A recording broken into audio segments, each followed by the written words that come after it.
अस्सलाम वालेकुम। आज हमारा लेक्चर नंबर 6 है जिसके अंदर हम लोग जनरेशन्स ऑफ कंप्यूटर देखेंगे। कितनी जनरेशन में डिवाइड किया गया है, हर जनरेशन में किन बेसिस पे हमने डिवाइड किया, ठीक है, वो सारा कुछ हम लोग देखेंगे। एक बात माइंड में रखिएगा, जैसे मैंने बात की थी, कोई ना कोई जैसे एवोल्यूशन थी, एवोल्यूशन में कोई ना कोई आप चेंजिंग देख रहे थे, टेक्नोलॉजी चेंज थी, उसमें न्यू फीचर्स थे। इसी तरह जनरेशन आप किसी चीज़ को कैटेगराइज करते हो तो किसी ना किसी बेसिस पे करते हो, ठीक है।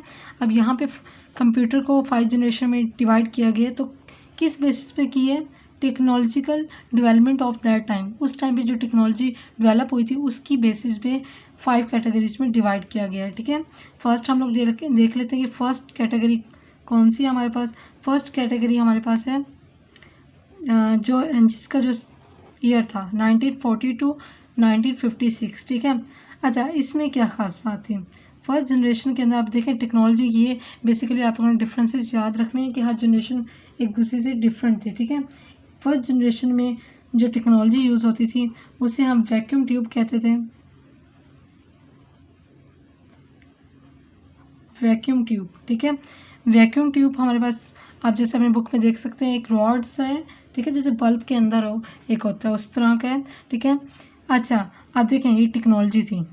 वहाँ अक्सर क्वेश्चन आते हैं कि किसी दो जनरेशन या वहाँ पे मेंशन होता है कि first and third, first and second generation में डिफरेंस बताएं उनकी या उनकी करैक्टरिस्टिक्स बताएं, तो ये सारी उसमें आ जाती है, ठीक है।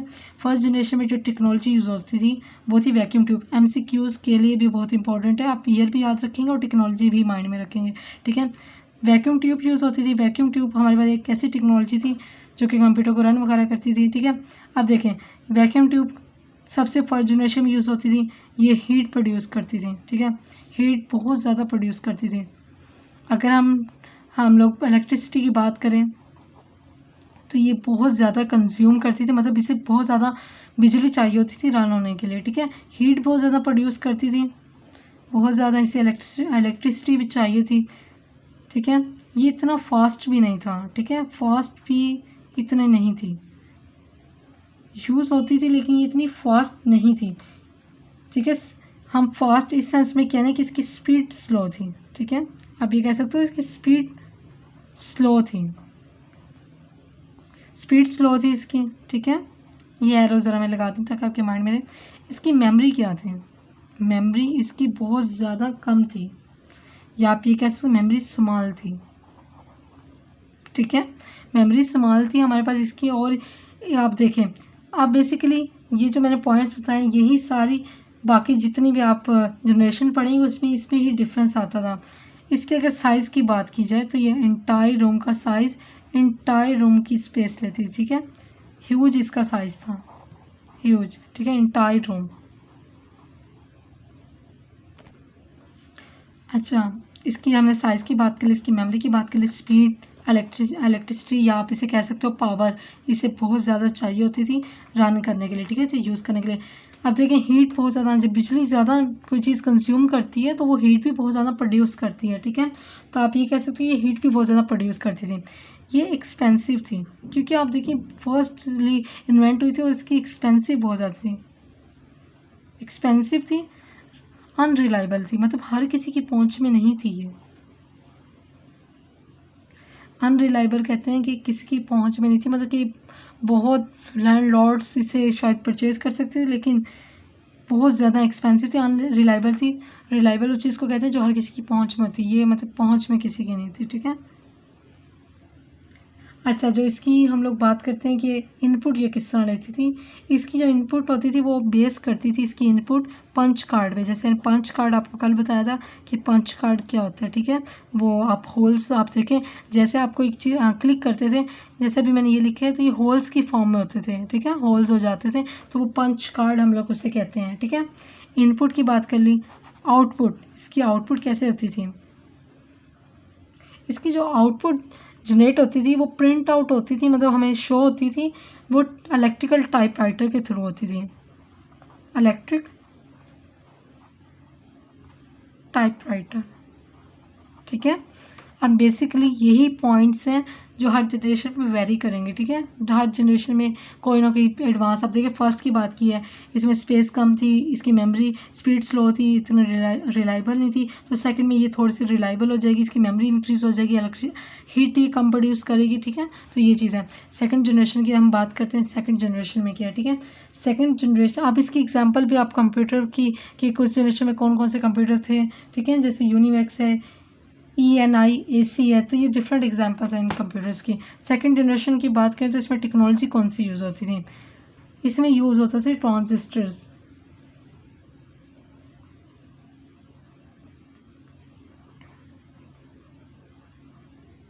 ट्रांजिस्टर यूज़ होते थे। अच्छा, यहाँ पे आपने एक बात माइंड में रखनी है कि वैक्यूम ट्यूब जब हुई थी फर्स्ट जनरेशन में, लेकिन सेकंड में जब ट्रांजिस्टर्स आए थे तो वैक्यूम ट्यूब को ट्रांजिस्टर ने रिप्लेस कर दिया था। किस चीज़ को रिप्लेस करने का ये मतलब होता है, उसकी जगह ले ली थी, ठीक है। वो ख़त्म हो गए थे, अब ट्रांजिस्टर यूज़ हो रहे थे। अब ट्रांजिस्टर यूज़ हो रहे थे, थोड़ी सी टेक्नोलॉजी एडवांस हो गई थी। तो अब देखें, इसका साइज़ थोड़ा सा कम हो गया, ठीक है, डिक्रीज़ कर गया, इसकी स्पीड थोड़ी सी फास्ट होगी, इसकी मेमोरी की कैपेसिटी थोड़ी सी इंक्रीज़ होगी, ठीक है। तो ये इंप्रूवमेंट आती जाएंगी, जैसे हम फिफ्थ जनरेशन में पहुँचेंगे हम बहुत ज़्यादा इंप्रूव कर चुके होंगे, ठीक है।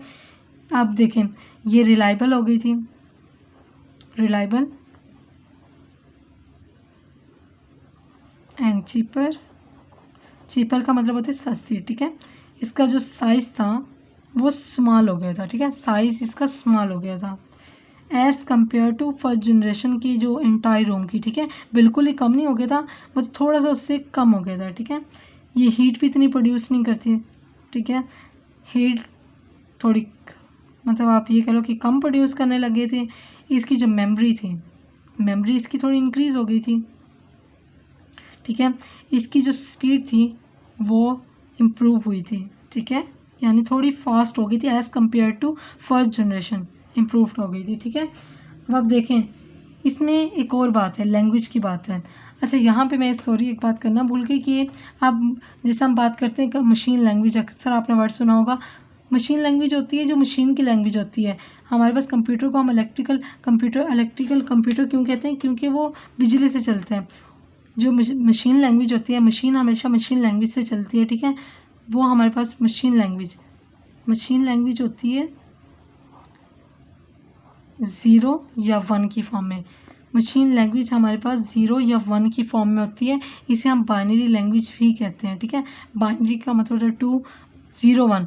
अब देखें, ह्यूमन के लिए तो मुश्किल होता है ना। अब जैसे आप इतने सारे, हम जैसे कीबोर्ड से कुछ भी कोई बटन प्रेस करते हैं तो हम ये हमें लिखा हुआ नज़र आ जाता है, लेकिन बैकग्राउंड में मशीन लैंग्वेज चल रही होती है। तो फर्स्ट जनरेशन में कंप्यूटर मशीन लैंग्वेज में ही यूज़ होते थे, लेकिन क्योंकि ह्यूमन की आसानी के लिए आपको अगर मैं कहूँ कि मैं कहती हूँ कि ए की जो बाइनरी है, मतलब ए जो है वो कुछ इस तरह है, मैं आपको बताती हूँ। अगर मैं आपसे कहती हूँ कि ए इक्वल टू, मतलब ए का जो मशीन लेवल लैंग्वेज है वो ये है, तो क्या आप ए के लिए इसे याद रख सकेंगे? आप कुछ टाइम के लिए याद रखेंगे लेकिन आप भूल जाएंगे। इस तरह आप कीबोर्ड में देखिए कितने ज़्यादा हमारे सिंबल्स हैं, नंबर्स हैं, ए टू जी है, तो इन्हें याद रखना मुश्किल था, ठीक है। तो इसीलिए मशीन लैंग्वेज पे वर्क कर रहे थे ताकि ह्यूमन की आसानी के लिए उसे ज़रा इम्प्रूव किया जाए। तो हमारे पास इसके बाद आ जाती है असम्बली लैंग्वेज। सेकंड जनरेशन में असम्बली लैंग्वेज का यूज़ किया गया था। असम्बली लैंग्वेज मशीन लैंग्वेज की जो 1 2 है उसे थोड़े से हमने कोई ना कोई नेम दे दिए थे। जैसे ए है तो उसे हमने कोई नेम दे दिया था उस ताकि इसे यूज़ करने में आसानी हो, ठीक है। इसके अलावा इसके अंदर हमारे पास कुछ हाई लेवल लैंग्वेज भी यूज़ होती है, HLL, हाई लेवल लैंग्वेजेस, ठीक है। जैसे फोर्ट्रॉन है, कोबुल है, ठीक है। ये कुछ मशीन लेवल लैंग्वेजेस थी जो इसमें हाई लेवल लैंग्वेजेस यूज़ होती है।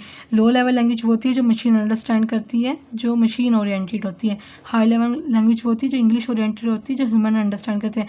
अब आप देखें, अगर मैंने ए लिखना है, ठीक है, अगर मैं ए लिखना चाहती हूँ तो मैं वहाँ पे ए ही लिखूँगी, मुझे कोई ज़रूरत नहीं कि मैं 0 1 की फॉर्म में लिखूँ। तो ये हाई लेवल लैंग्वेज ह्यूमन की आसानी के लिए बनाई गई थी, ठीक है। इसकी जो इनपुट थी वो उसी तरह पंच कार्ड पे थी, लेकिन यहाँ पे जो अब इसकी थी मैग्नेटिकल, हमारे पास जो इसमें पंच कार्ड तो थे ही, ठीक है, पंच कार्ड थे एंड मैग्नेटिक टेप्स यूज़ होती थी इसमें, टेप्स एंड डिस्क यूज़ होती थी, ठीक है। इस जनरेशन में सेकंड में प्रिंटर्स भी आ गए थे। अब आप देखें 1956 से 63 के अंदर ही प्रिंट आउट यानी प्रिंटर्स हम लोग यूज़ करने लगे थे, ठीक है। तो यही अब डिफरेंसेस हैं। अब आगे जब हम पढ़ेंगे तो हर चीज़ थोड़ी इम्प्रूव हो जाएगी। जैसे पंच कार्ड है, ये 2 लैंग्वेजेस हैं, ये और लैंग्वेजेस इंक्रीज हो जाएंगे। आप अक्सर सुनते हैं कि हाई लेवल लैंग्वेजेस हैं, पाइथन, C++, जावा, ये गेम्स की जो लैंग्वेजेस होती हैं, तो ये इन जनरेशन के बाद आना शुरू हुई हैं। इसके बाद हमारे पास थर्ड जनरेशन आ जाती है, ठीक है। अच्छा, यहाँ पे अब एक और बात अपने माइंड में रखना है कि वैक्यूम ट्यूब जो हमारे पास थी, ट्रांजिस्टर ने उसे रिप्लेस किया था, लेकिन ट्रांजिस्टर्स अब थर्ड जनरेशन में रिप्लेस नहीं होंगे। ट्रांजिस्टर को कंबाइन करके, अब ट्रांजिस्टर आप देखें बहुत स्मॉल होते हैं, ठीक है। जो बाद में जब टेक्नोलॉजी एडवांस हुई तो ये ट्रांजिस्टर की साइज़ स्मॉल हो गया। ट्रांजिस्टर्स को कंबाइन करके, थाउजेंड्स ऑफ ट्रांजिस्टर को कंबाइन करके आईसी चिप बनाई गई, इंटीग्रेटेड सर्किट बनाया गया, ठीक है। इंटीग्रेटेड सर्किट, ट्रांजिस्टर्स को कंबाइन करके, इन्हें रिप्लेस नहीं किया, ये बात माइंड में रखनी है। इन्हें ही यूज़ करके आईसी चिप बनाई गई, ठीक है, इंटीग्रेटेड सर्किट बनाया गया। इससे अब क्या हुआ, स्पीड, मेमोरी इम्प्रूव हुई, मेमोरी इम्प्रूव हुई है, ठीक है। जितनी सेकंड फर्स्ट में थी, फर्स्ट में सेकंड में आते हुए और ज़्यादा इम्प्रूव हुई है, थर्ड में आके वो और ज़्यादा इम्प्रूव हो गई। स्पीड और इसकी मेमोरी इंक्रीज़ हुआ है, ठीक है। और जो इसमें इसके अंदर आप देखिए मेमोरी इंक्रीज़ होगी, स्पीड इंक्रीज़ होगी। इसकी जो हीट कंज्यूम कर रहा था, ये हीट कंज्यूम करता वो बहुत ज़्यादा कम करने लग गया, बहुत ही ज़्यादा, ठीक है। बहुत ज़्यादा ही कम कंज्यूम, जब कोई हीट कम कंज्यूम करेगा वो प्रोड्यूस भी हीट कम करेगा, सॉरी इलेक्ट्रिसिटी ये कंज्यूम कम कर रहा था, ठीक है, तो हीट भी कम ही प्रोड्यूस करेगा। आप कह सकते हो कि इलेक्ट्रिसिटी ये बहुत कम कंज्यूम कर रहा था, ठीक है, तो हीट भी कम प्रोड्यूस कर रहा था। रिलायबल था ये as compared to second generation बहुत ज़्यादा रिलायबल हो गया था। चीपर था, कि रिलायबल वही होता है कि हर किसी की पहुंच में हो, तो ये चीपर था, सस्ता हो गया, तो लोग इसे ख़रीद सकते थे, ठीक है। इसके बाद जो आपके कीबोर्ड और माउस इसी जनरेशन में बनाया गया है, ठीक है, माउस। अच्छा, जो ये चीज़ें तो हमने देख ली, माउस और कीबोर्ड, ठीक है, थोड़ा सा डिफरेंस आ गया। इसमें जो एक और चीज़ इंपॉर्टेंट है कि आप बाकी फर्स्ट और सेकंड जनरेशन में तो हम एट अ टाइम एक ही प्रोग्राम रन कर सकते हैं। लाइक आप गेम खेल रहे हो तो आप गेम खेलोगे, आप कोई चीज़ सुन रहे हो, प्ले कर की हुई आपने, तो वो आप सिर्फ सुन सकोगे। लेकिन थर्ड जनरेशन के अंदर आप एट अ टाइम काफ़ी प्रोग्राम्स रन कर सकते थे, डिफरेंट प्रोग्राम रन कर सकते थे, ठीक है। डिफरेंट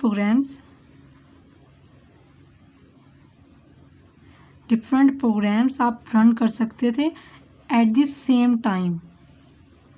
सेम टाइम का मतलब ये होता है कि आपने 2-3 एक साथ किए हों। जैसे मैंने कल बताया था आपको कि आपने एट ए टाइम काफ़ी ज़्यादा प्रोग्राम है, आप गेम प्ले कर रहे हैं, गेम आप खेल रहे हैं, बैकग्राउंड में कुछ म्यूज़िक है, कोई आप कॉपी पेस्ट का काम कर रहे हैं, आप कोई सॉफ्टवेयर डाउनलोड कर रहे हैं, तो multiple at the same time, ठीक है, सेम टाइम के अंदर, ठीक है। अच्छा, ये भी हो गया हमारे पास। आप इनमें कंपैरिजन बहुत ज़्यादा इंपॉर्टेंट है, ये चीज़ आप लोगों ने माइंड में रखनी है। इसकी 1963 to 71 था, ठीक है। अब फोर्थ जनरेशन हम देखते हैं। फोर्थ एंड फिफ्थ जनरेशन इंशाल्लाह हम लोग नेक्स्ट लेक्चर में करेंगे, क्योंकि ये बहुत ज़्यादा ज़रा आपको समझने वाला है। आप हर तरह से, मैं वैसे हिंट दे देती हूँ कि जैसे इनमें डिफरेंसेस आ जाते हैं, इनके आप कंपैरिजन आप करोगे, ठीक है। ईयर्स आपने याद रखने हैं और टेक्नोलॉजी याद रखनी है कि किस जनरेशन में कौन सी टेक्नोलॉजी थी, तो ये आप ज़रा अच्छे से इसे प्रिपेयर कर लें। इंशाल्लाह हम नेक्स्ट लेक्चर में फोर्थ एंड फिफ्थ जनरेशन करेंगे, क्योंकि वो और ज़्यादा कॉन्सेप्ट हैं उसके अंदर, जो टर्म्स यूज़ हुई हैं उन्हें मैं एक्सप्लेन करूँगी, तो इंशाल्लाह उसे हम नेक्स्ट लेक्चर में कवर करेंगे। आप इस लेक्चर में ये 3 जनरेशन्स अच्छे से कर लें। अगर इसमें कोई क्यूरी है तो आप मुझसे पूछ सकते हैं, ठीक है। आज के लिए इतना ही काफ़ी है, इंशाल्लाह नेक्स्ट लेक्चर में आगे मूव करेंगे। अल्लाह हाफिज़।